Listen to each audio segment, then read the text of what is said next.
public to understand that the bill being sold to you as 1.75 trillion is in essence closer to 4 in my view. A lot of the programs are shortened, knowing that they will never go away. There are a lot of games and gimmicks, and so it's actually over doubled what they say it is. What does that mean to you? That means more debt for you and your children, and that means more inflation at a time we don't need anymore. So number one, the price tag is being manipulated, and I think it's a fraud, and we'll ask the Wharton people to come and explain their analysis. There's some provisions in this bill that are just mind-blowing to me. I believe climate change is real. I think electric vehicles will help solve the problem over time. There are tax credits in the tax code today to incentivize people to buy electric cars in the name of expediting lowering emissions in the transportation sector. And electric vehicles will certainly do that over time. Well, what's happened in the House bill? They've changed the electric car tax credit in the following way.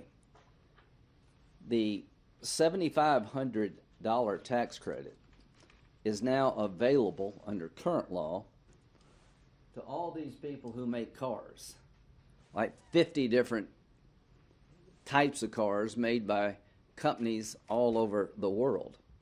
BMW makes cars in South Carolina, so does Volkswagen. They have plans to electrify their fleet. The tax credit is an incentive to do that. Well, what have they done in the House? They've changed the electric vehicle tax credit so that if you're not a union company, if you don't have a union workforce, you lose the bulk of the tax credit. So we go from 50 vehicles eligible for the $7,500 to two Chevy cars. And why do they get the tax credit? Because the plants they make these cars are unionized. If you truly cared about the environment, why would you take all these companies out of the game and reduce the amount of electric vehicles that could come from a variety of sources down to 2? To me, this is pretty offensive. You know, unions have the right to organize, and that's part of America. But the House Democrats are saying openly that the tax credit for electric vehicles under their construct, the $4,500, the big part of it, will only be eligible for companies that hire union workers. That is bad for the environment and is bad for business, and I don't think it's legal.